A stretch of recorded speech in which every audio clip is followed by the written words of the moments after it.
अब यहाँ पे स्टार्ट होता है आपका 12th कक्षा का चैप्टर, जिसमें कि बहुत कम है, इसे हम फटाफट करते हैं। निम्नलिखित कथन पर विचार कीजिए। पादप एवं जीवों के लिए लैंगिक जनन और लैंगिक जनन से अधिक लाभकारी है। यह स्टेटमेंट दोस्तों आपका बिल्कुल ही सही है। जो पादप एवं जीव के लिए जो लैंगिक जनन और अलैंगिक जनन से अधिक लाभकारी है। पौधे एवं जंतुओं के जनन हेतु उपयोग में लाई जाने वाली संकरण विधि से केवल वांछित जीन का समावेश होता है। यह कथन गलत है। केवल एक ही सही है। जो केवल पहला कथन है वही सही है। क्यों? देखिए, अलैंगिक जनन आनुवांशिक सूचनाओं को परिरक्षित करता है। जो अलैंगिक जनन होता है वो आनुवांशिक सूचनाओं को परिरक्षित करता है, जबकि लैंगिक जनन द्वारा विभिन्नताएं व विशिष्ट आनुवांशिक व्यवस्था के संयोजन के प्रतिपादन का अवसर मिलता है, जो जीव या आबादी हेतु लाभकारी हो सकता है। लैंगिक जनन से विभिन्नता उत्पन्न होती है, अतः अलैंगिक जनन की अपेक्षा लैंगिक जनन अधिक फायदेमंद होता है। दूसरा कथन गलत है, इसलिए कि परंपरागत संकरण की विधि जो पौधे एवं जंतुओं के जनन में उपयोगी है, पौधे और जंतु दोनों के जनन में, इनके द्वारा वांछित जीन के साथ साथ अवांछित जीन का समावेश और गुणन हो जाता है। उपयुक्त कमियों को दूर करने हेतु आनुवांशिकी इंजीनियरिंग तकनीक में 3 क्लोनिंग एवं जीन हस्तांतरण का उपयोग कर पुनर्योजित डीएनए यानी कि रिकम्बिनेंट डीएनए का निर्माण किया जाता है।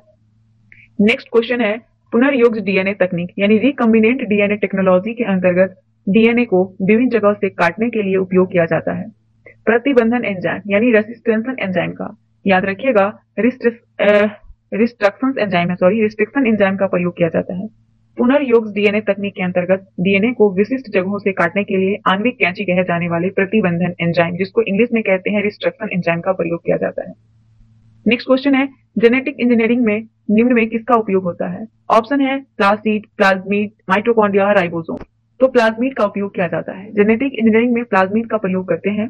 देखिएगा, जेनेटिक इंजीनियरिंग में प्लाज्मिड का प्रयोग होता है और प्राकृतिक रूप से प्लाज्मिड बैक्टीरिया कोशिकाओं तथा कुछ यूकैरियोटिक में पाए जाते हैं। कुछ यूकैरियोटिक में प्लाज्मिड द्विकुंडलीय छोटा गोलाकार डीएनए अणु होता है। द्विकुंडलीय छोटा गोलाकार डीएनए अणु होता है जो कोशिका के क्रोमोसोमल डीएनए से अलग होता है।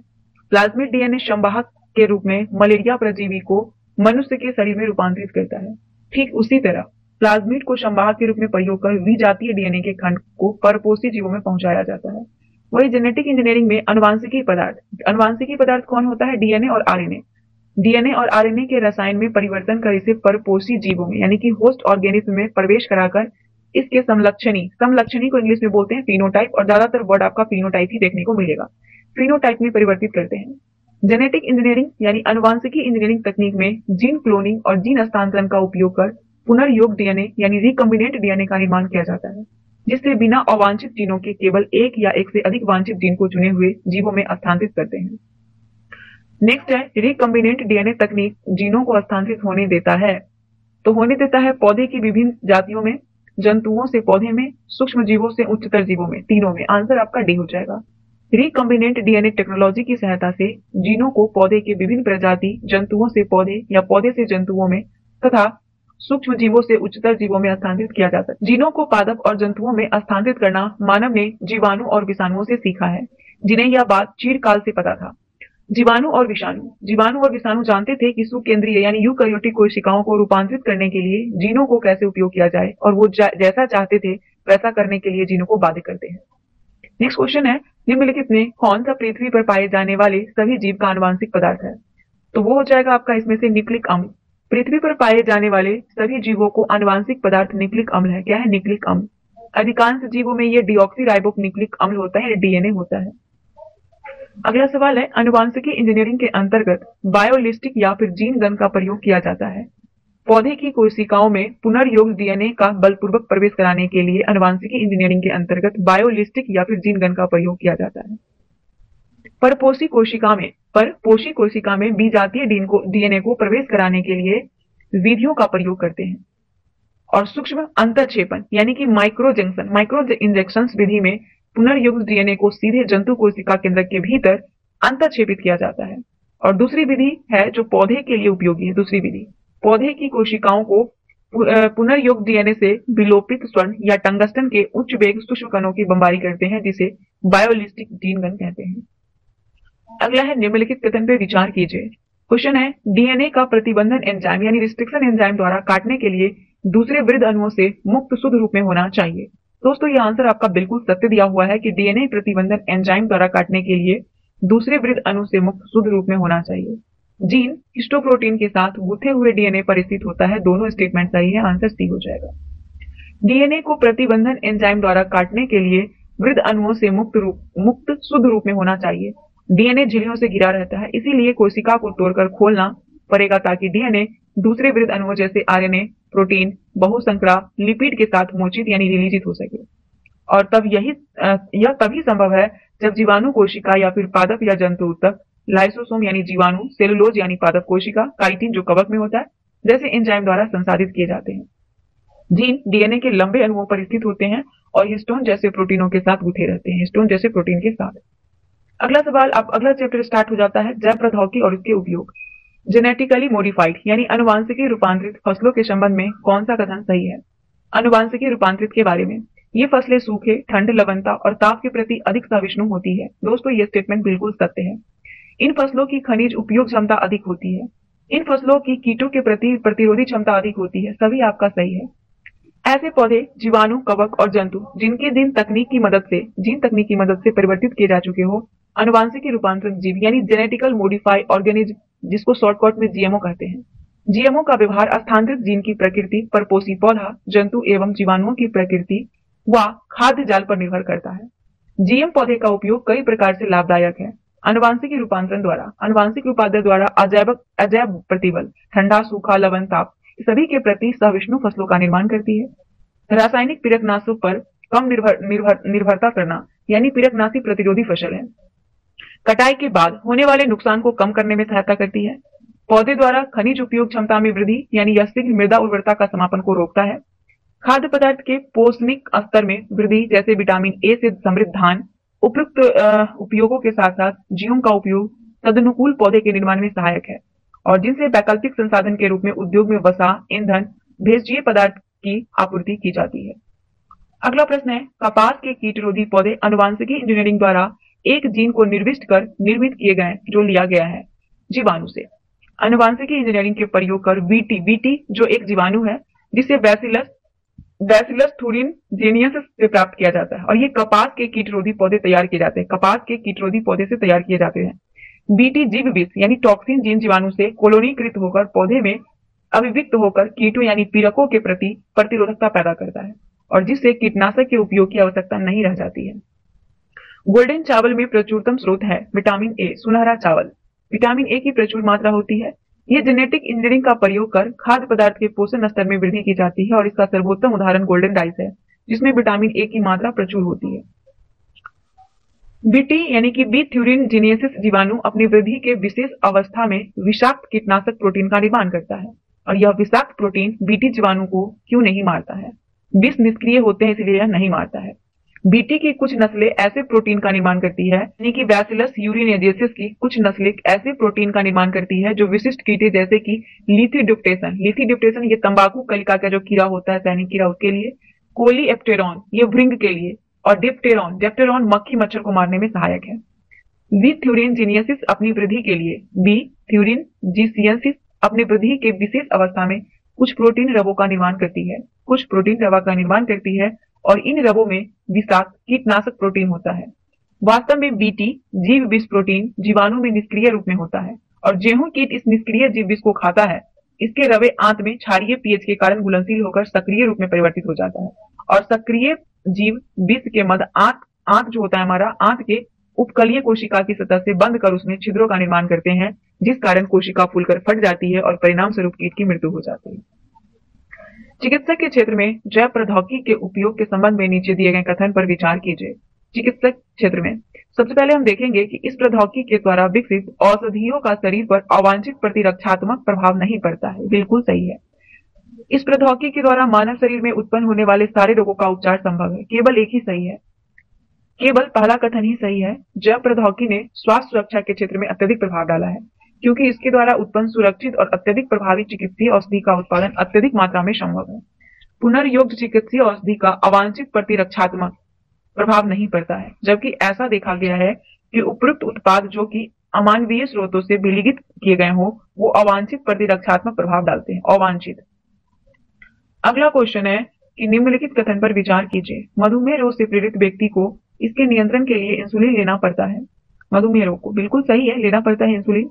मधुमेह रोग में उपयोग में लाया जाने वाला इंसुलिन जानवर सूअर को मारकर उनके अग्नाशय से प्राप्त किया जाता है। ये भी सही है। वर्तमान में जैव प्रौद्योगिकी की सहायता से जीवाणुओं द्वारा इंसुलिन का निर्माण किया जाता है।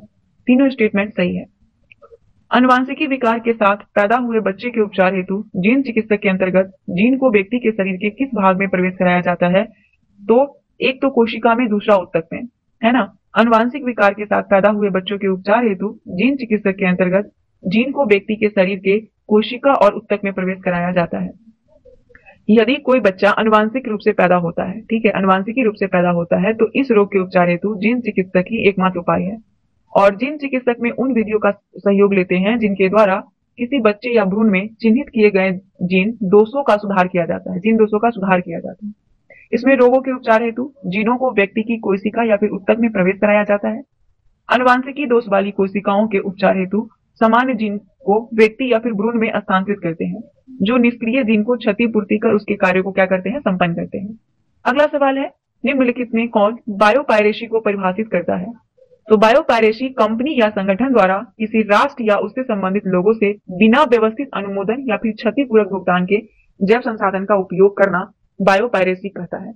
बायोपायरेसी कंपनी या संगठन द्वारा किसी राष्ट्र या उससे संबंधित लोग से बिना व्यवस्थित अनुमोदन और क्षतिपूर्वक भुगतान के जैव संसाधन का उपयोग करना है। उसके बाद अगला चैप्टर आ जाता है आपका जीव और समष्टियां। जीव समष्टियां में देखिएगा, पहला, पारिस्थितिकी के अंतर्गत जीवीय संगठन के कौन से स्तर सम्मिलित होते हैं? तो एक तो जीव, दूसरा समष्टियां, समुदाय और जीवोम। ये सभी जो है, ये सभी पारिस्थितिकी के अंतर्गत जीवीय संगठन में सम्मिलित होते हैं। थोड़ा सा इसका लैंग्वेज आपको टफ लग रहा होगा, है ही इसीलिए।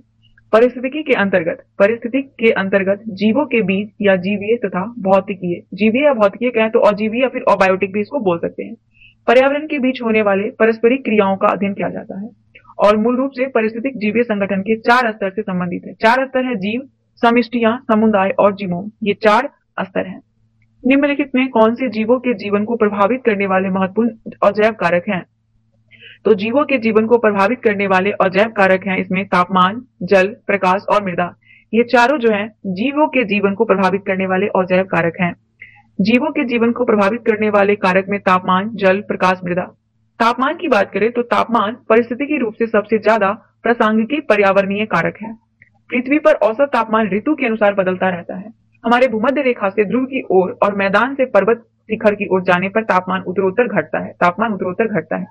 जल की बात करें तो तापमान के बाद जीवों के जीवन को प्रभावित करने वाला महत्वपूर्ण कारक कोई है तो वो है जल, क्योंकि जल के बिना जीवन असंभव है। जलीय जीव के लिए जल की गुणवत्ता महत्वपूर्ण होती है। लवण की सांद्रता अंतःस्थलीय जल में 5 से कम, समुद्र में 30 से 35 और कुछ अति लवणीय लैगून में 100 से अधिक होती है। अति लवणीय लैगून में कितना? 100 से अधिक होती है। कुछ जीव लवणता के व्यापक परास के प्रति सहनशील होते हैं, लेकिन अन्य कम परास में सीमित होते हैं। बहुत से अलवण जल प्राणी समुद्र के पानी में, समुद्री प्राणी अवलवण में लंबे समय तक नहीं रह सकते, क्योंकि उन्हें प्रासरणी समस्या का सामना करना पड़ता है। प्रकाश की बात करें तो पौधे प्रकाश संश्लेषण द्वारा खाद्य उत्पन्न करते हैं और यह एक ऐसी प्रक्रिया है जो ऊर्जा के स्रोत के रूप में धूप उपलब्ध होने पर संभव है। इसीलिए हम जीवधारियों के लिए, विशेष रूप से स्वपोषियों के लिए प्रकाश महत्वपूर्ण है। मृदा विभिन्न स्थानों में मृदा की प्रकृति गुण भिन्न होते हैं। मृदा की विभिन्न विशेषता जैसे कि मृदा का संघटक, कण, साइज की काफी हद तक किसी क्षेत्र में वनस्पति का निर्धारण करते हैं। अगला है जीवों के संबंध में नीचे दिए गए युग में कौन सही सुमेलित है? जीवों के संबंध में तो सबसे पहले यहाँ पे देखिएगा, तापमान के व्यापक परास को सहन करने वाला जीव यूरिथर्मल या फिर पृथुतापी, सही है। तापमान के कम परास को सहन करने वाला जीव स्टेनोथर्मल यानी तनुतापी। लवणता की अधिक परास के प्रति सहनशील जीव यूरिहेलाइन यानी पृथ्वी लवणी। ये सभी सही है। ऑप्शन नंबर आपका डी हो जाएगा। पृथ्वी पर पाए जाने वाले कुछ जीव तापमान के व्यापक परास को सहन कर सकते हैं, उनमें खूब बढ़ते हैं, यूरिथर्मल कहलाते हैं। क्या कहलाते हैं? यूरिथर्मल। जैसे कुत्ता हो गया, बिल्ली। लेकिन कुछ जीव तापमान में कम परास में रहते हैं, जिन्हें स्टेनोथर्मल कहते हैं, जो कम तापमान के परास में रहते हैं। विभिन्न जातियों का भौगोलिक वितरण काफी हद तक उनकी तापीय सहन शक्ति पर निर्भर करता है। जलीय जीव के लिए जल की गुणवत्ता महत्वपूर्ण होती है और कुछ गुण लवणता के व्यापक परास के प्रति सहनशील होते हैं, लेकिन अन्य काम तक सीमित होते हैं। ऐसे जीवों को स्टेनोहेलाइन कहते हैं, स्टेनोहेलाइन तनु लवणी।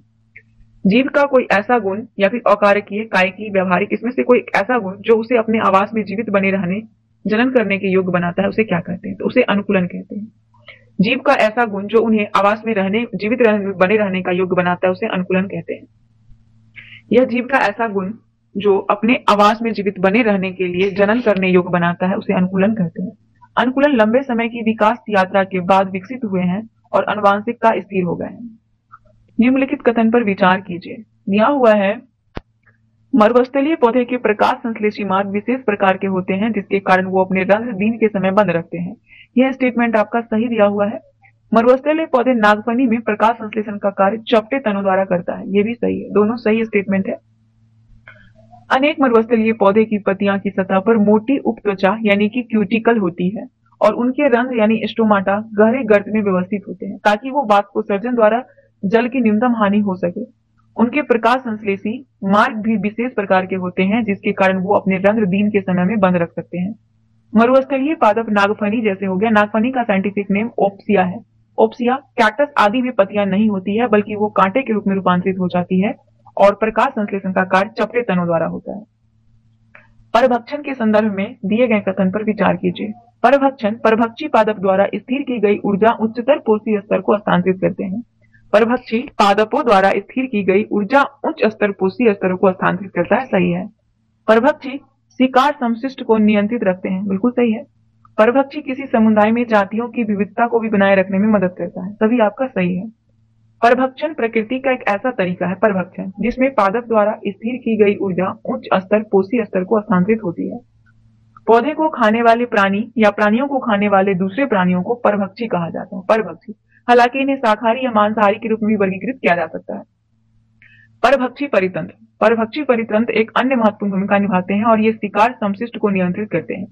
अगर परभक्षी नहीं होते तो शिकार जातियों का समाविष्ट घनत्व बहुत ज्यादा हो जाता और परितंत्र में अस्थिरता आ जाती है ना।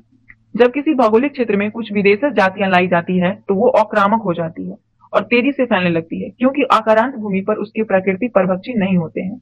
परभक्षी अस्पर्धी शिकार जातियों के बीच स्पर्धा की तीव्रता कम करके किसी समुदाय में जातियों की विविधता बनाए रखने में भी सहायता करते हैं।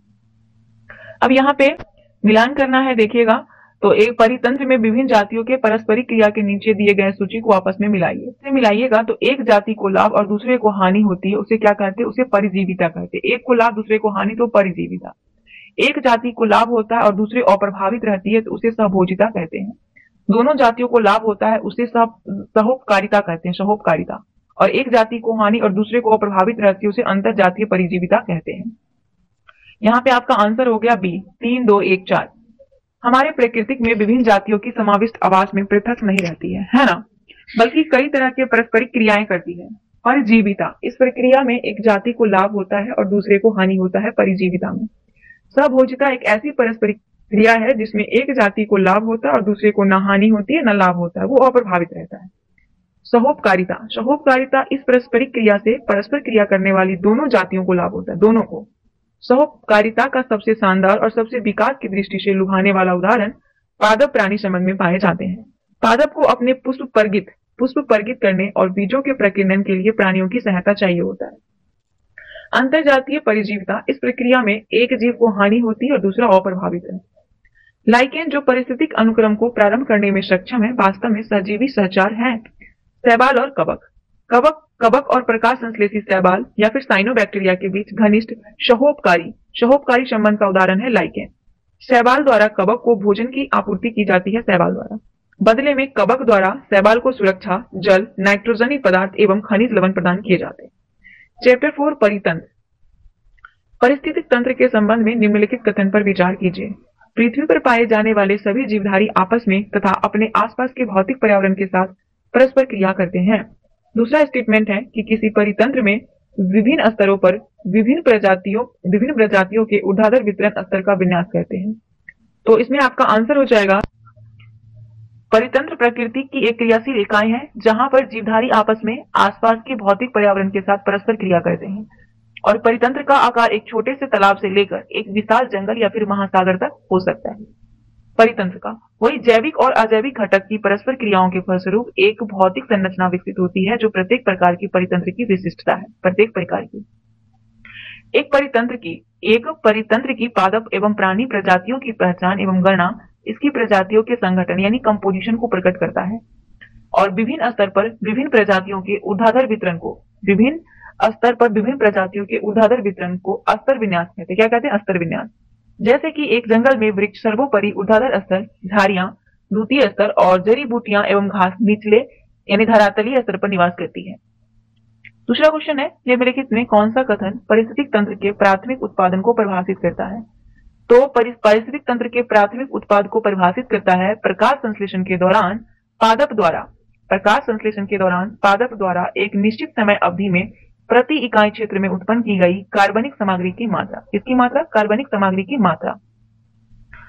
प्राथमिक उत्पादन प्रकाश संश्लेषण के दौरान पादप द्वारा एक निश्चित समय अवधि में प्रति इकाई क्षेत्र में उत्पन्न की गई जैव मात्रा या कार्बनिक सामग्री है। जैव मात्रा की उत्पादन की दर को उत्पादकता कहते हैं। क्या कहते हैं? उत्पादकता। इसके द्वारा ही विभिन्न परितंत्रों को उनकी उत्पादकता की तुलना की जा सकती है। अगला देखते हैं, किसी भी परितंत्र में निम्नलिखित में से किनको अपघटक जीव कहते हैं? तो केचुआ है, जीवाणु, विषाणु और कवक। सही उत्तर इसमें से हो जाएगा, एक तो केचुआ है, दूसरा जीवाणु और कवक। ये तीनों जो है आपका किसी भी परितंत्र जिनको अपघटक जीव कहते हैं, ये तीनों है। अपघटक वो जीव होते हैं जो जटिल कार्बनिक यौगिक को अकार्बनिक तत्व जैसे कार्बन डाइऑक्साइड, जल, पोषक में विखंडित करने में हेल्प करते हैं और इस पूरे प्रोसेस को अपघटन कहते हैं। केचुआ हो गया, जीवाणु, कवक प्रमुख प्राकृतिक अपघटक है। अगला है, निम्नलिखित कथन पर विचार कीजिए। अपघटन की प्रक्रिया में ऑक्सीजन की आवश्यकता नहीं होती है। अपरद पदार्थ में यदि नाइट्रोजन और जल विलय जैसे तत्व हो तो अपरदन की प्रक्रिया तेज होती है। निम्न ताप एवं अवायवीय जीवन अपघटन की गति को धीमा करता है। तो कौन सा आंसर सही होगा? इसमें 2 और 3 जो है वो बिल्कुल ही सही दिया हुआ है। 2 और 3 आंसर भी हो जाएगा। पहला गलत है, अपघटन की प्रक्रिया में ऑक्सीजन की आवश्यकता होती है। दूसरा और तीसरा कथन सही है। अपघटन की दर जलवायवीय संघटकों तथा अपरद कहें तो पादप के मृत अवशेष जैसे पत्ती, छाल, फूल, प्राणियों के मृत अवशेष तो अपरद के रासायनिक संघटक द्वारा निर्धारित होती है। और यदि अपरद में नाइट्रोजन तथा जल विलय तत्व चीनी हो गया की मात्रा भरपूर होती है, तब अपघटक की दर क्या हो जाती है? तीव्र हो जाती है। और ताप एवं मृदा की नमी बहुत ही महत्वपूर्ण जलवायु की घटक है जो हमारे मृदा के सूक्ष्मजीव की क्रियाओं द्वारा अपघटन की गति को नियमित करता है। गर्म एवं आर्द्र पर्यावरण में अपघटन की गति तेज होती है, गर्म और आर्द्र पर्यावरण में, जबकि निम्न ताप एवं अवायवीय जीवन अपघटन की गति को धीमा करते हैं, जिसके परिणाम स्वरूप कार्बनिक पदार्थ का भंडारण जमा हो जाता है। निम्नलिखित पर विचार कीजिए। पारिस्थितिकी तंत्र में ऊर्जा का प्रवाह एक दिशीय होता है। पारिस्थितिक तंत्र में पादप और जंतु दोनों को उत्पादक कहा जाता है। कवक, जीवाणु अपरद खाद्य श्रृंखला के महत्वपूर्ण घटक है। 1 और 3 आपका जो है वो सही है, दूसरा गलत है। सभी जीव आहार के लिए प्रत्यक्ष या अप्रत्यक्ष रूप से किसी न किसी चीज पे निर्भर होते हैं भोजन के लिए, है ना। सूर्य से उत्पादक की ओर और फिर उत्पादक से उपभोक्ता की ओर ऊर्जा का प्रवाह एक दिशीय होता है, एक दिशीय। तो पहला आपका सही हो गया। दूसरा गलत है क्योंकि पारिस्थितिकी तंत्र की शब्दावली में हरे पादप को उत्पादक कहा जाता है। पारिस्थितिकी में हरे पादप को उत्पादक कहा जाता है। मृत कार्बनिक सामग्री से प्रारंभ होने वाली खाद्य श्रृंखला को अपरद खाद्य श्रृंखला के नाम से जानते हैं। मृत कार्बनिक सामग्री से प्रारंभ होने वाली खाद्य श्रृंखला को अपरद खाद्य श्रृंखला के नाम से जानते हैं और यह खाद्य श्रृंखला अपघटक से बनी होती है जो मुख्यतः कवक और जीवाणु के रूप में परपोषित जीव होते हैं। अपघटक पाचक एंजाइम स्रावित करते हैं जो मृत जीवों और व्यर्थ सामग्री को साधारण कार्बनिक पदार्थ में तोड़ डालते हैं जो बाद में उन्हीं के द्वारा अवशोषित कर लिए जाते हैं। नेक्स्ट क्वेश्चन है 6 नंबर। पारिस्थितिक तंत्र में खाद्य श्रृंखला के अंतर्गत निम्न पोषण स्तर से उच्च पोषण स्तर में ऊर्जा कितना प्रतिशत भाग स्थानांतरित होता है? तो 10%। पिछले 10th वाले में भी हम देखे थे इस टाइप के प्रश्न को। खाद्य श्रृंखला में प्रत्येक निम्न पोषण स्तर से उच्च पोषण स्तर में केवल 10% ऊर्जा का हस्तांतरण होता है।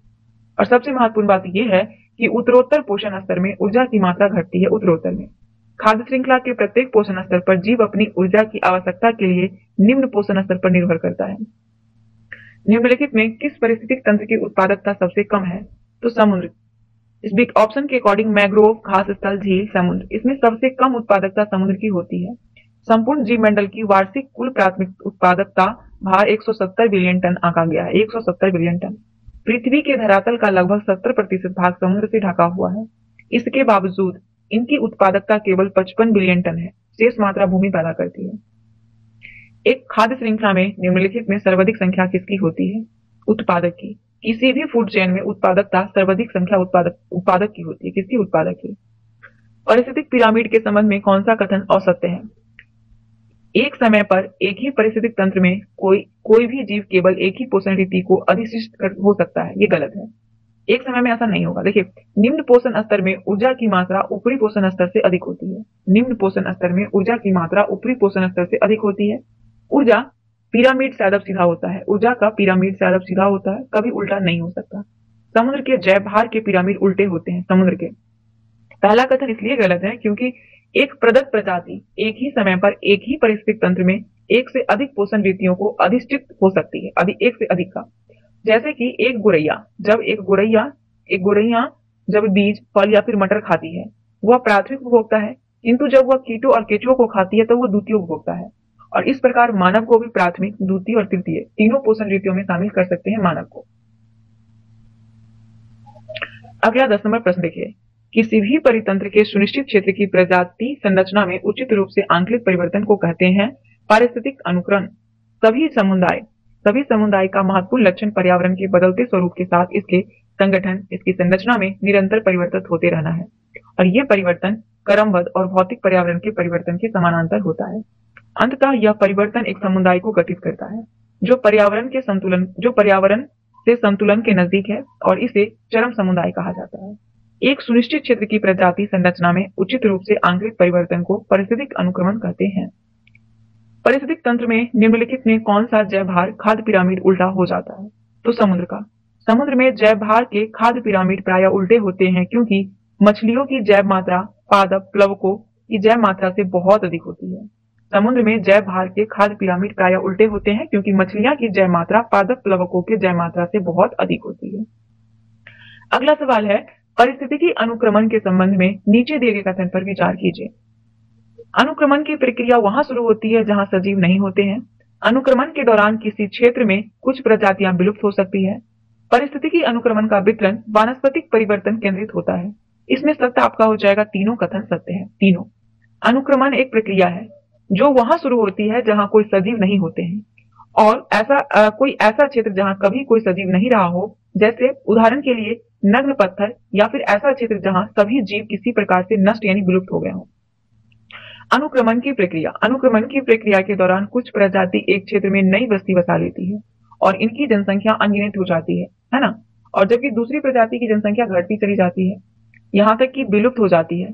संसार के निर्वर्तमान समुदाय धरती पर जीवोत्पत्ति के पश्चात लाखों वर्षों के अनुक्रमण के फलस्वरूप उत्पन्न हुए। वास्तव में अनुक्रमण और विकास उस समय समानांतर प्रक्रियाएं थी। साधारणतः पारिस्थितिक अनुक्रमण का वितरण वनस्पतिक परिवर्तन पर केंद्रित होता है, जबकि बाद में ये वनस्पतिक परिवर्तन विभिन्न प्रकार के जानवरों के खाद्य और शरण स्थल पर प्रभाव डालते हैं। 13 नंबर क्वेश्चन है, पारिस्थितिक तंत्र में तत्वों के चक्र को क्या कहते हैं? तो उसे जैव भू रसायन चक्र कहते हैं। पारिस्थितिक तंत्र में तत्वों के चक्र को जैव भू रसायन चक्र कहते हैं। किसी भी परितंत्र में जीवों की लगातार वृद्धि, लगातार प्रजनन, विभिन्न कायिक क्रियाओं को संपन्न करने के लिए लगातार पोषक का संभरण की आवश्यकता होती है। मृदा में विद्यमान पोषक की मात्रा जैसे कार्बन, नाइट्रोजन, फास्फोरस, कैल्शियम आदि को अस्थायी अवस्था के रूप में संदर्भित किया जाता है, और ये विभिन्न प्रकार के परितंत्र में भिन्न होती है। साथ ही मौसम पर आधारित होती है, और एक परितंत्र में विभिन्न घटक के माध्यम से पोषक तत्वों की गतिशीलता को पोषक चक्र या फिर जैव भू रसायन चक्र कहते हैं। जैव भू रसायन चक्र। परितंत्र से पोषक कभी समाप्त नहीं होते हैं, बल्कि ये बार बार पुनः चक्रित होते रहते हैं और अंत काल तक चलते रहते हैं। अगला क्वेश्चन है 14 नंबर, पारिस्थितिक तंत्र के अंतर्गत निम्नलिखित में कौन से पोषक तत्वों के भंडार वायुमंडल में विद्यमान रहते हैं? तो एक तो कार्बन और दूसरा नाइट्रोजन। Option number A. पारिस्थितिक तंत्र में पोषक चक्र या फिर जैव भू रासायनिक चक्र में दो प्रकार के होते हैं, एक गैसीय और दूसरा होता है अवसादीय या फिर तलछटी। पारिस्थितिक तंत्र में पोषक चक्र या फिर जैव भू रासायनिक चक्र दो प्रकार के होते हैं, एक गैसीय, दूसरा अवसादीय। अवसादीय को तलछटी भी कहते हैं। गैसीय प्रकार के पोषक चक्र जैसे नाइट्रोजन, कार्बन के भंडारण वायुमंडल में विद्यमान होते हैं। अवसादी पोषक तत्व सल्फर एवं फास्फोरस के भंडार धरती के पटल पर स्थित होते हैं, धरती के पटल पर। और पर्यावरणीय घटक जैसे मिट्टी, आर्द्रता, पीएच ताप आदि वायुमंडल में पोषक के मुक्त होने की दर को तय करते हैं। 15 नंबर क्वेश्चन है कि परितंत्र में फास्फोरस चक्र के संबंध में निम्नलिखित कथन पर विचार कीजिए। चट्टान फास्फोरस के सबसे बड़े प्राकृतिक भंडार है, सही है। पर्यावरण में फास्फोरस को श्वसन द्वारा मुक्त किया जाता है, केवल एक ही सही है। परितंत्र में फास्फोरस चक्र के बारे में दूसरा स्टेटमेंट गलत है। यहाँ देखिएगा, फास्फोरस का प्राकृतिक भंडार चट्टान में है। कहाँ पे? चट्टान में, जो कि फॉस्फेट के रूप में फास्फोरस को संचित किए हुए हैं। फॉस्फेट के रूप में फास्फोरस को संचित किए हुए हैं। जब चट्टान का अपक्षय होता है तो थोड़ी मात्रा में फॉस्फेट भूमि के विलयन में घुल जाता है और उन्हें पादपों के जड़ों द्वारा अवशोषित कर लिया जाता है। पादप के जड़ द्वारा शाकाहारी और अन्य जानवर इन तत्वों को पादप से ग्रहण करते हैं और अनेक प्राणियों को अपना कवच, अस्थियां, दांत आदि बनाने के लिए इसकी आवश्यकता होती है। दूसरा स्टेटमेंट गलत है। पर्यावरण में फास्फोरस को श्वसन द्वारा मुक्त नहीं किया जा सकता है। पर्यावरण में जीवों और पर्यावरण के बीच फास्फोरस का गैसीय विनिमय बिल्कुल नग्न होता है। गैसीय विनिमय बिल्कुल नग्न होता है। चैप्टर 5 है जैव विविधता एवं संरक्षण। देखिएगा इस प्रश्न को, निम्नलिखित कथन पर विचार कीजिए। जैव विविधता शब्द सामाजिक जीव वैज्ञानिक रॉबर्ट मेई द्वारा दिया गया। अनुवांशिकी विविधता, जातीय विविधता, पारिस्थितिकीय विविधता जैव विविधता के आधार है। कौन सा सही है? इसमें आपका बी केवल 2 सही है, केवल 2 सही है। पहला कथन गलत है। जैव विविधता शब्द सामाजिक जीव वैज्ञानिक एडवर्ड विल्सन द्वारा दिया गया था। Edward Wilson. रॉबर्ट मेई वैश्विक जातीय विविधता का आंकलन को संबंधित है। जैविक रॉबर्ट मेई जो है उन्होंने वैश्विक जातीय विविधता के आंकलन से संबंधित है। दूसरा सही है। एडवर्ड विल्सन ने जैविक संगठन के प्रत्येक स्तर पर उपस्थित विविधता को दर्शाने के लिए अनुवांशिकी विविधता, जातीय विविधता, पारिस्थितिकी विविधता को प्रचलित किया है। किसने? एडवर्ड विल्सन ने। अनुवांशिकी विविधता क्या होता है? देखिए, इस विविधता के अंतर्गत एक जाति अनुवांशिकी स्तर पर अपने वितरण क्षेत्र में बहुत विविधता को दर्शा सकती है, बहुत ज्यादा। और भारत में 50,000 से अधिक अनुवांशिक रूप से भिन्न धान की तथा 1,000 से अधिक आम की जातियां हैं। जाति यानी स्पेसीज विविधता। ये भिन्नता जाति के स्तर पर, जैसे भारत में पश्चिमी घाट की उभयचर जातियों की विविधता पूर्वी घाट से अधिक है ना। पश्चिमी घाट की उभयचर की जातियों की विविधता पूर्वी घाट से अधिक है। पारिस्थितिक विविधता, यह विविधता परितंत्र स्तर पर होती है। परितंत्र स्तर पर, जैसे भारत में स्थित रेगिस्तान, वर्षावन, मैंग्रोव, प्रवाल लित्ती, अल्पाइन वन आदि में देखने को मिलता है। IUCN द्वारा लुप्त जातियों, IUCN द्वारा लुप्त जातियों यानी स्पीसीज को किस सूची के अंतर्गत रखा जाता है? लाल सूची में। किसमें? रेड बुक लिस्ट में रखा जाता है। IUCN के द्वारा लुप्त जाति स्पीसीज को लाल सूची के अंतर्गत रखा जाता है। पृथ्वी पर उपस्थित संपूर्ण जातियों में सर्वाधिक संख्या है कीटों का। पृथ्वी पर आंकलित जातियों में 70% से अधिक जंतु की संख्या है। शैवाल, कवक, ब्रायोफाइटा, अमृतबीजी, अनावृतबीजी जैसे पादप 22% से अधिक नहीं है। जंतुओं में कीट सबसे अधिक है। कीट सबसे अधिक समृद्ध जाति वर्ग समूह में है, जो संपूर्ण जातियों का 70% से अधिक है। और इसका अर्थ यह है कि इस ग्रह में प्रत्येक 10 जंतुएं और 7 कीट हैं। पादप एवं प्राणियों की अधिकतम विविधता पाई जाती है। ये पाई जाती है उष्णकटिबंधीय वर्षावन में। सामान्यतः पृथ्वी पर भूमध्य रेखा से ध्रुव की ओर जाने पर पादप और जंतु की विविधता घटती जाती है। दक्षिण अमेरिका के अमेजन उष्णकटिबंधीय वर्षावन की जैव विविधता पृथ्वी पर सबसे अधिक है। कहाँ पे? पृथ्वी पर। पृथ्वी पर अन्य क्षेत्र की अपेक्षा उष्णकटिबंधीय क्षेत्र में सर्वाधिक जैव विविधता पाए जाने का प्रमुख कारण क्या है? तो प्रमुख कारण इस क्षेत्र में हिमनंदन यानी ग्लेशियर की अपेक्षाकृत आबंधित रहना, निम्न मौसमी परिवर्तन, इस क्षेत्र को अधिक सौर ऊर्जा की प्राप्ति, तीनों आंसर हो जाएगा आपका उष्णकटिबंधीय क्षेत्र में। उष्णकटिबंधीय क्षेत्र में पृथ्वी की सर्वाधिक जैव विविधता पाई जाती है। और पारिस्थितिकी और जैव विकासविदों ने बहुत सी परिकल्पना दी है, जिनमें से कुछ देखिए। जाति उद्भवन। जाति उद्भवन लंबे समय का कार्य है। शीतोष्ण क्षेत्र में प्राचीन समय से बार बार हिमनंदन यानी ग्लेशियर होता रहा है, जबकि उष्णकटिबंधीय क्षेत्र में लाखों वर्षों से अपेक्षाकृत आबंधित रहा है और इसी कारण जाति विकास तथा विविधता के लिए बहुत समय मिला है। उष्णकटिबंध पर्यावरण शीतोष्ण पर्यावरण से भिन्न तथा कम मौसमी परिवर्तन दर्शाता है और यह स्थिर पर्यावरण निकेत विशिष्टीकरण को प्रोत्साहित करता रहता है, जिनकी वजह से यह अधिकाधिक जाति विविधता हुई है। उष्णकटिबंधीय क्षेत्र को अधिक सौर ऊर्जा उपलब्ध होती है। उष्णकटिबंधीय क्षेत्र को अधिक ऊर्जा उपलब्ध होती है, जिससे उत्पादन अधिक होता है और इससे परोक्ष रूप से जैव विविधता अधिक होती है। अगला क्वेश्चन है, निम्नलिखित में से किस क्षेत्र को पृथ्वी का फेफड़ा कहा जाता है? अमेजन वर्षावन को। अमेजन वर्षावन को पृथ्वी का फेफड़ा कहा जाता है। इस विशाल वन में पौधे और जंतुओं की करोड़ों जातियां यहाँ पे निवास करती है। निम्नलिखित में कौन सा जैव विविधता के ह्रास का सर्वाधिक प्रमुख कारण है? तो जैव विविधता के ह्रास का प्रमुख कारण आवासीय क्षति तथा विखंडन है। आवासीय क्षति जंतु और पौधे का विलुप्तीकरण का सबसे प्रमुख कारण है। आवासीय क्षति और विखंडन। उष्णकटिबंधीय वर्षावनों में होने वाली आवासीय क्षति इसका सबसे अच्छा उदाहरण है। एक समय वर्षा वन पृथ्वी के 14% क्षेत्र में फैले थे, लेकिन अब वो 6% से अधिक क्षेत्र में नहीं है वर्षावन। किसी भी भौगोलिक क्षेत्र में जैव विविधता की क्षति के लिए जिम्मेदार हो सकते हैं तो आवासीय क्षति और विखंडन, अतिदोहन और एक है सविलुप्तता। ये तीनों जो है किसी भी भौगोलिक क्षेत्र में जैव विविधता के लिए जिम्मेदार है। जातीय विलोपन की बढ़ती हुई मुख्य रूप से मानवीय क्रियाकलाप के कारण 4 कारण है: आवासीय क्षति और विखंडन, अतिदोहन, विदेशी जातियों का आक्रमण और सविलुप्तता। जैव विविधता के हॉटस्पॉट क्षेत्र के संबंध में कथन पर विचार कीजिए। यहाँ पर जातीय समृद्धि बहुत अधिक होती है, सही है। ये क्षेत्र केवल उष्णकटिबंधीय क्षेत्र में पाए जाते हैं, गलत है।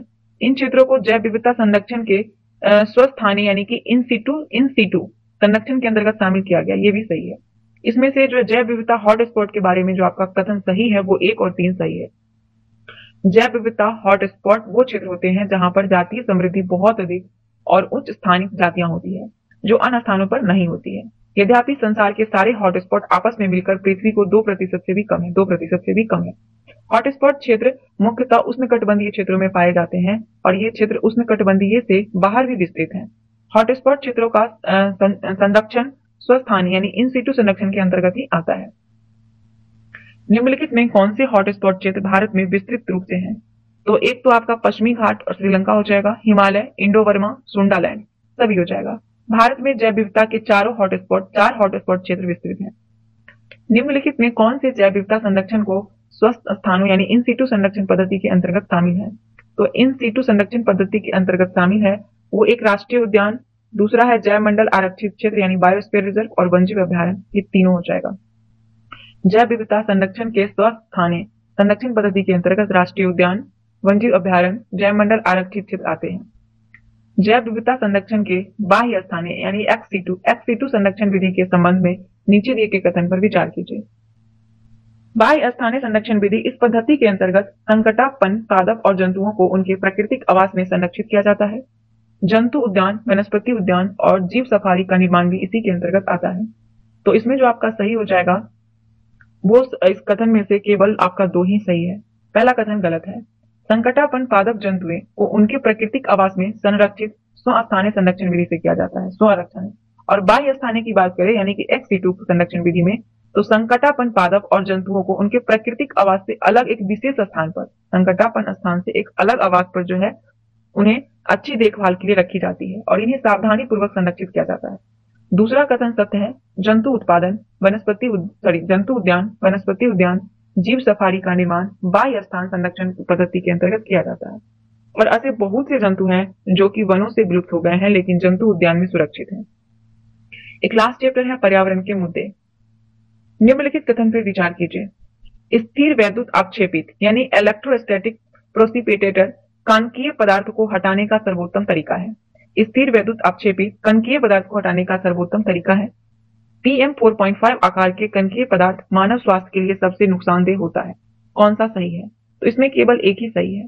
कणकीय पदार्थ को निकालने के लिए सबसे अधिक व्यापक तरीका स्थिर वैद्युत अपक्षेपित्र है जो ताप विद्युत संयंत्र का निर्वातक में मौजूद 99% कणकीय पदार्थ को हटा देता है।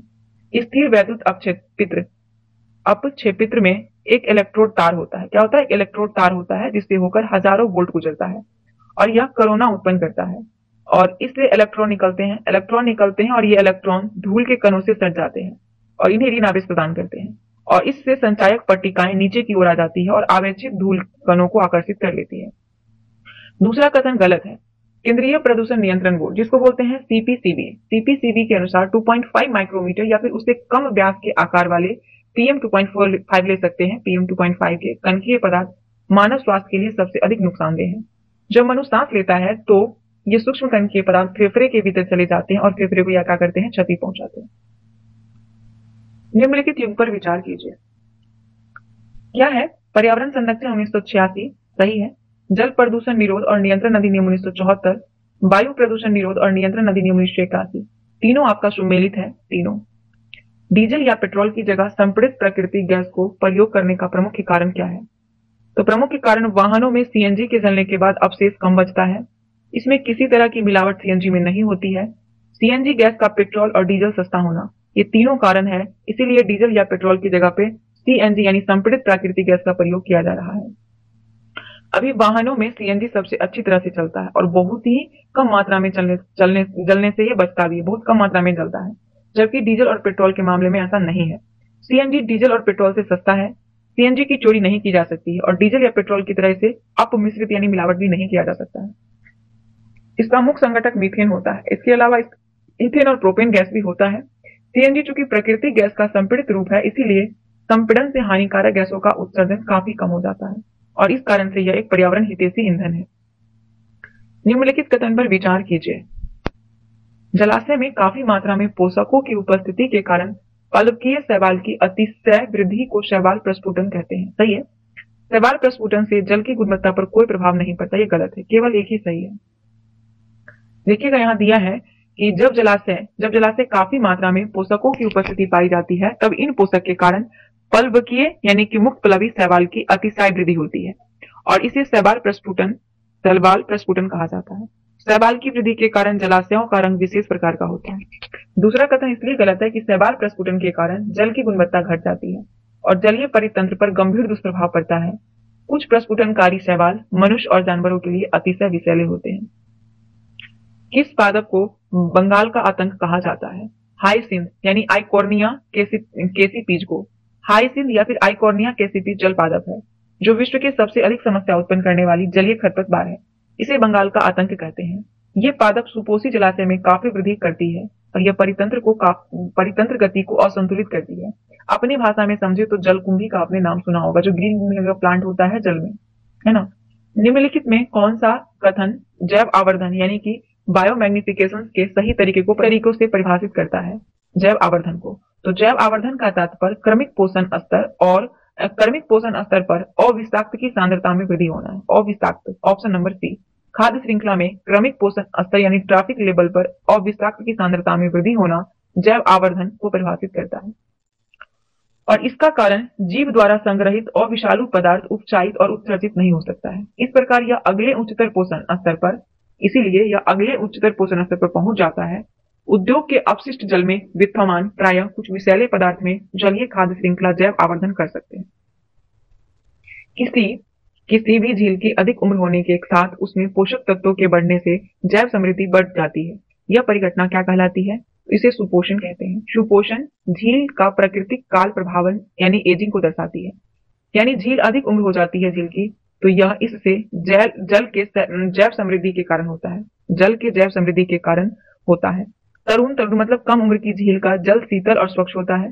समय के साथ साथ इसमें सरिता के जल के साथ साथ पोषक तत्व जैसे नाइट्रोजन, फास्फोरस आते रहते हैं, जिसके कारण जलीय जीवों में वृद्धि होती है और जैसे जैसे झील की उर्वरता बढ़ती है वैसे वैसे पादप और प्राणी जीवन बढ़ने लगता है और कार्बनिक अवशेष झील के तल में बैठने लगते हैं। कार्बनिक अवशेष सैकड़ों वर्ष में इसलिए जैसे जैसे अपसाद यानी सिल्ट, जैव मलबे यानी ऑर्गेनिक मलबा का ढेर लगता है, वैसे वैसे झील उथली और गर्म होती जाती है। झील में ठंडे पर्यावरण वाले जीव के स्थान पर उष्ण जल जीव रहने लगते हैं। कौन से? उष्ण जल जीव। कक्ष पादप उथली जगह पर जड़ जमा लेते हैं और झील की मूल द्रोणी यानी बेसिन को भरने लगते हैं। उथले झील अब कक्ष पादप उग आते हैं। उथले झील में अब कक्ष पादप उग जाते हैं और मूल झील बेसिन उनमें भर जाता है। कालांतर में झील काफी संख्या में प्लवी पादपों से भर जाता है और अतः यह भूमि में परिवर्तित हो जाती है। प्लवी मतलब होता है दलदल या फिर बाग, है ना। जलवायु, झील का साइज और अन्य कारक के अनुसार झील का यह प्राकृतिक काल प्रभावन हजारों वर्षों में होता है। फिर भी मनुष्य के क्रियाकलाप जैसे उद्योग, घरों के बाह्यस्राव जल प्रभावन प्रक्रम में मूलतः तेजी ला सकते हैं और इस प्रक्रिया को संवर्ध यानी कल्चरल या फिर त्वरित सुपोषण कहा जाता है। नेक्स्ट क्वेश्चन है, झील में शैवाल के अतिशय वृद्धि के कारण अर्मेनिक मलफेन यानी स्कम बनते हैं। यह झील से अरुचिकर गंध निकालने लगती है। इसका प्रमुख कारण क्या है? तो झील में शैवाल की अतिशय वृद्धि के कारण अर्मेनिक मलफेन यानी स्कम बनते हैं। झील से अरुचिकर गंध निकालने का प्रमुख कारण जलाशय में नाइट्रेट और फास्फोरस जैसे प्रदूषक की अत्यधिक वृद्धि है। ऑप्शन नंबर ए बिल्कुल करेक्ट आंसर है। झील के वाहित मल, कृषि और औद्योगिक अपशिष्ट के कारण तीव्र सुपोषण होता है। और इसका मुख्य प्रदूषक नाइट्रेट और फास्फोरस है, जो पौधे के पोषक का कार्य करता है, जो पौधे के लिए पोषक का कार्य करता है। और इन पोषक के कारण शैवाल की वृद्धि अति उदीप्त होती है, जिसकी वजह से अर्मेनियम मलफेन बनते हैं और अरुचिकर गंध निकलती है। और ऐसा होने से जल में विलीन ऑक्सीजन, जो अन्य जल जीवों के लिए है वो समाप्त हो जाती है। साथ ही झील में बहकर आने वाले अन्य प्रदूषक संपूर्ण मत्स्य समिष्ट को यानी कि जितने भी मछली वर्ग होते हैं उसको विषाक्त कर सकता है और जिनके अपघटन के अवशेष से जल में विलीन ऑक्सीजन की मात्रा और कम हो जाती है और इस प्रकार झील घुट घुट कर मर जाती है। निम्नलिखित में कौन सी बीमारी प्रदूषित जल के उपयोग से होता है? तो प्रदूषित जल के उपयोग से पेसिस यानी अतिसार, टाइफाइड, पीलिया यानी जॉन्डिस, हैजा यानी कोलेरा, ये सभी बीमारी प्रदूषित जल के उपयोग से होता है। प्रदूषित जल की बात करें तो हमारे घरों के साथ साथ अस्पताल के बाहित मल बहुत से अवांछित रोगजनक सूक्ष्मजीव हो सकते हैं। उचित उपचार के बिना इसको जल में विसर्जित करने से मानव को कठिन रोग जैसे पेचिस यानी अतिसार, टाइफाइड, पीलिया, हैजा हो सकते हैं। वायुमंडल में उपस्थित ग्रीन हाउस गैसों में सर्वाधिक उपस्थित गैस को उनके प्रतिशत के आधार पर सही क्रम बताइए ग्रीन हाउस गैस का। तो हमारे वायुमंडल में ग्रीन हाउस गैस में सबसे ज्यादा मात्रा कार्बन डाइऑक्साइड का होता है 60% कार्बन डाइऑक्साइड। उसके बाद मीथेन होता है 20% मीथेन। देन होता है क्लोरोफ्लोरोकार्बन 14%।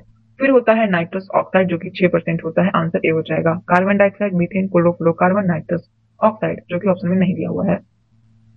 निम्नलिखित कथन पर विचार कीजिए। ग्रीन हाउस प्रभाव के कारण पृथ्वी की सतह और वायुमंडल दोनों गर्म हो जाते हैं। यह स्टेटमेंट आपका बिल्कुल सही दिया है। ग्रीन हाउस गैस पृथ्वी से उत्सर्जित दीर्घ तरंग विकिरण को अवशोषित कर पुनः पृथ्वी की ओर उत्सर्जित करती है। ये भी सही है, दोनों स्टेटमेंट सही है। जो ग्रीन हाउस प्रभाव प्राकृतिक रूप से होने वाली परिघटना है जिसके कारण पृथ्वी की सतह और वायुमंडल गर्म हो जाती है। यदि ग्रीन हाउस प्रभाव नहीं होता तो आज पृथ्वी का औसत तापमान 15 डिग्री सेंटीग्रेड रहने के बजाय ठंडा होकर 18 डिग्री सेंटीग्रेड रहता। ग्रीन हाउस गैस पृथ्वी द्वारा उत्सर्जित दीर्घ तरंग यानी अवरक्त विकिरण को अवशोषित करती है और पुनः पृथ्वी की ओर भेज देती है और यह चक्र अनेकों बार होता है और इस प्रकार पृथ्वी की सतह और निम्नतर वायुमंडल गर्म होता है। भारत की राष्ट्रीय वन नीति 1988 के अनुसार मैदानी इलाके और पर्वतीय क्षेत्र में कितना प्रतिशत वंचित होना चाहिए? तो मैदानी इलाकों में 33%, मैदानी इलाकों में 33%, पर्वतीय में 67% होनी चाहिए। Option number B. भारत की राष्ट्रीय वन नीति 1988 के तहत सिफारिश की गई मैदानी इलाकों में 33% वंचित और पर्वतीय क्षेत्र में 67% जलसिद्ध होना अनिवार्य है। ओजोन परत की मोटाई मापने की यूनिट है डाप्सन। वायुमंडल के निचले भाग से लेकर शिखर तक के वायु स्तंभ यानी कॉलम को ओजोन की मोटाई डाप्सन यूनिट में मापी जाती है। डाप्सन में हमारी आंख का कौन सा भाग पराबैंगनी विकिरण का अवशोषण करता है? तो स्वच्छ मंडल यानी कॉर्निया। हमारी आंख में स्वच्छ मंडल यानी कॉर्निया जो होता है वो यूवी विकिरण का अवशोषण करता है और उसकी उच्च मात्रा के कारण कॉर्निया का शोध हो जाता है जिसे हिम अंधता, मोतियाबिंद आदि हो जाता है। ओजोन परत के क्षय के कारण पराबैंगनी किरणें पृथ्वी पर रहने वाले जीवों पर कौन सी प्रभाव डालेगी? तो याद रखिएगा इसमें एक तो सजीवों के डीएनए और प्रोटीन को भंग कर देगी, त्वचा कैंसर दोनों हो जाएगा। Option number B. याद रखिएगा समताप मंडल में ओजोन परत का क्षय विस्तृत रूप से होता है समताप मंडल में, लेकिन ये क्षय अंटार्कटिका क्षेत्र में खासकर विशेष रूप से अधिक होता है अंटार्कटिका क्षेत्र में, जिसके फलस्वरूप ये काफी बड़े क्षेत्र में ओजोन की परत काफी पतली हो गई है और ये समानता ओजोन चित्र यानी कि ओजोन होल कहलाता है। पैराबैंगनी बी यानी कि यूवी की अपेक्षा छोटे तरंगधारी पराबैंगनी विकिरण पृथ्वी के वायुमंडल द्वारा लगभग पूरी अवशोषित हो जाती है बशर्ते ओजोन स्तर ज्यों का त्यों रहे। सजीवों का डीएनए प्रोटीन खासकर पराबैंगनी किरणों को अवशोषित करती है। सजीव का डीएनए और प्रोटीन खासकर पराबैंगनी किरणों को अवशोषित करती है। इसकी उच्च ऊर्जा इन अणुओं के रासायनिक आबंध यानी केमिकल बाउंड्स को भंग कर देती है जिसके कारण उत्परिवर्तन भी हो सकता है उत्परिवर्तन, और इसके कारण त्वचा में बुढ़ापे के लक्षण दिखते हैं। इसकी कोशिकाएं क्षतिग्रस्त हो जाती है और विविध प्रकार के त्वचा कैंसर भी होते हैं। ओजोन परत को नुकसान पहुंचाने के लिए निम्न में कौन सी गैस जिम्मेदार है? तो वो है क्लोरोफ्लोरोकार्बन CFC। सर्वप्रथम समताप मंडल में ओजोन के उत्पादन और अवक्षय निम्नकरण में संतुलन होना चाहिए निम्नकरण में, लेकिन वर्तमान में CFC के द्वारा ओजोन निम्नकरण बढ़ जाने से इसका संतुलन क्या हो गया है? बिगड़ गया है और हमारे वायुमंडल के निचले भाग में उत्सर्जित CFC ऊपर की ओर उठता है और ये समताप मंडल में पहुंचता है। समताप मंडल में पराबैंगनी किरणें उस पर कार्य करती है। समताप मंडल में जो भी क्लोरोफ्लोरोकार्बन जुड़ते जाते हैं उनका ओजोन स्तर पर अस्थायी और सतत प्रभाव पड़ता है। तो इस तरीके से ये पूरा बुक आपका